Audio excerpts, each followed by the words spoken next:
ஞானகுரு அவர்கள் கொடுக்கக்கூடிய உபதேசங்கள் எல்லாவற்றிலுமே ஏதாவது ஒரு நுணுக்கத்தை மையமாக வைத்துத்தான் கொடுப்பார். அதுபோன்றுதான் இதிலே தர்மத்தை எப்படி நாம் ஓங்கச் செய்ய வேண்டும், நல்லது செய்வர்களை எப்படி காப்பாற்ற வேண்டும் என்று இதில் நாம் தெளிவாக தெரிந்து கொள்ள வேண்டிய சில நுணுக்கங்களை நமக்கு சொல்லிக் கொடுக்கின்றார்கள். ஏனென்றால் நல்லவர்கள் என்பவர்கள் பெரும்பகுதி மற்றவர்கள் எப்படி தீமை செய்வார்கள், மற்றவர்கள் எப்படி குறையாக பேசுவார்கள், மற்றவர்கள் எப்படியெல்லாம் நம்மை நல்லது போன்று பேசி ஏமாற்றுவார்கள் என்பதெல்லாம் தெரிந்திருப்பது சிறிது கடினம்தான்.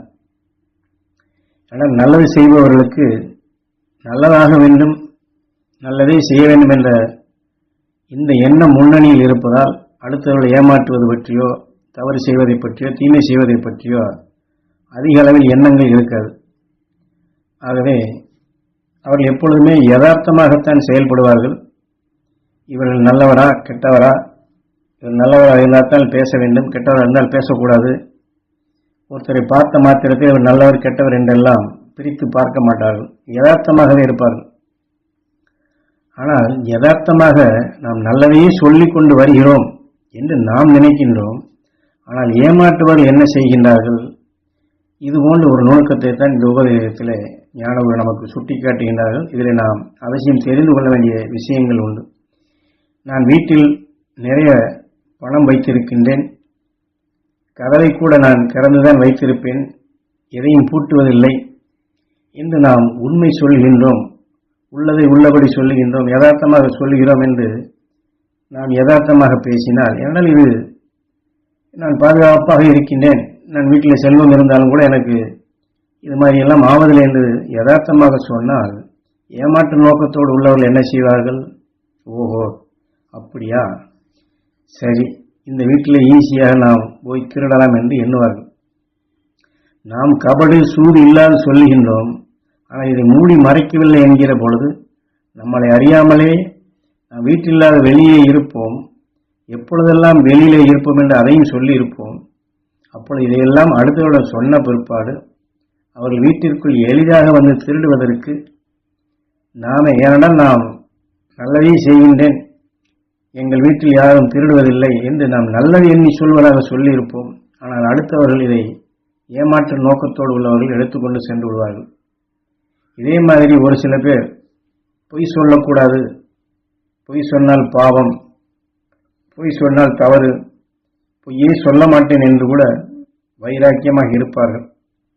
இந்த இடத்தில் அதற்கு ஒரு உதாரணம் சொல்லுகின்றார் ஞானகுரு. இப்பொழுது நான் பெரிய சாமியாராக இருக்கின்றேன், காட்டிற்குள் நான் தவம் செய்து கொண்டிருக்கின்றேன். நான் தவம் செய்து கொண்டிருக்கக்கூடிய இடத்திலோ எல்லோரும் வந்து செல்லுகின்றார்கள், போகின்றார்கள். ஒரு திருடனும் வருகின்றான். அவன் வாழ்க்கைக்கு அவன் அப்படி செல்லுகின்றான். நான் பொய் சொல்ல மாட்டேன் என்ற வைராக்கியத்தில் இருக்கின்றேன் என்று வைத்துக் கொள்வோம். அப்போது என்ன நடக்கின்றது? செல்வங்களோடு நகைகளோடு ஒரு குடும்பமாக அந்த வழியாக செல்லுகின்றார்கள். பார்க்கின்றேன், நான் கேட்கின்றேன், எங்கே செல்லுகின்றீர்கள், எந்த பக்கம் செல்லுகிறீர்கள் என்று. இந்த ஊருக்கு போகின்றோம், இந்த பாதையில் போகிறோம் என்றும் சொல்லுகின்றார்கள். சரி, நல்லபடியாக போய் வாருங்கள் என்று ஆசீர்வாதம் கொடுக்கின்றேன். இவர்கள் நகையெல்லாம் போட்டு செல்வத்தோடு சென்ற பிற்பாடு சிறிது நேரம் கழித்து அந்த பக்கம் ஒரு திருடன் வேகமாக வருகின்றான். அவன் பார்க்கின்றான், நான் உட்கார்ந்து இருக்கின்றேன், நான் பொய் சொல்ல மாட்டேன் அல்லவா, சாமி இந்த பக்கம் ஒரு குடும்பமாக 4-5 பேர் போனார்களா, எந்த பக்கம் சென்றார்கள், எந்த பாதையிலே சென்றார்கள் என்று கேட்கின்றான். அவன் திருடன் என்றும் தெரிகின்றது. அந்த குடும்பமோ செல்வ செழிப்போடு நகைகள் செல்வத்தோடு போகின்றார்கள் என்பதும் தெரிகின்றது. அப்போது அந்த திருடனுக்கு இந்த பாதையில் தான் அவர்கள் செல்கிறார்கள் என்று நான் சொன்னால் என்ன ஆகும்? எல்லாம் நான் பொய்யே சொல்லக்கூடாது என்ற விரதத்திலே நான் கடைபிடிக்கிறேன் என்றால் அந்த இடத்தில் அந்த நல்லவர்களை காப்பாற்ற முடியாதபடி போய்விடுகின்றது. அதே சமயத்தில் அந்த திருடனுக்கு கெட்ட வழியை நாம் காட்டியது போன்று ஆகின்றது. அப்போது அவன் என்ன செய்வான்? சரி, வசதியாக போய்விட்டது என்று அவர்களை விரட்டி சென்று அவர்களை கொலை செய்துவிட்டு நகையும் மற்ற பணங்களையும் எடுத்துக்கொண்டு செல்வான்.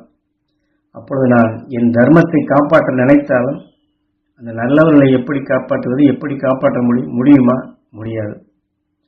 இதே போல இன்னொரு உதாரணமும் சொல்லுகின்றார். ஒரு பெரிய கட்டிடத்தை கட்டுகின்றோம். அந்த கட்டிடத்தை அப்படியே நாம் கட்ட முடியாது.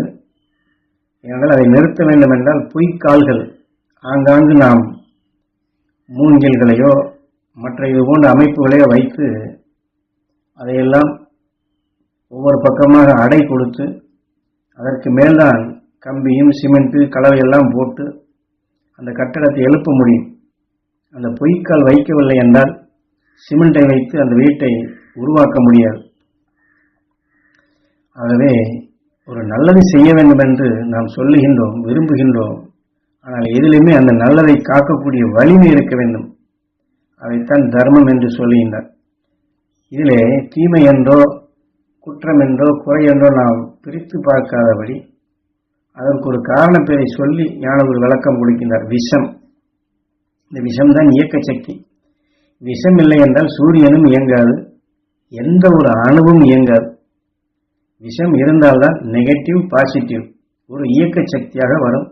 இன்று நாம் கரண்ட் என்று சொல்லுகின்றமே, இதில் பாசிட்டிவ் நெகட்டிவ் இருந்தால்தான் அது இயங்கும். ஆகவே எல்லாவற்றிலுமே இந்த இயக்கத்தின் தார்மீக அடிப்படை கொள்கையை நாம் உணர்ந்து கொள்ள வேண்டும். அதன் வழிதான் நாம் சமப்படுத்த வேண்டும். ஏனென்றால் ஞானிகளும் மகரிஷிகளும் மனித வாழ்க்கையில் எப்படி நடக்க வேண்டும் என்று சொல்லி இருக்கின்றார்கள். அதைத்தான் நான் உங்களுக்குள் பதிவு செய்கின்றேன்.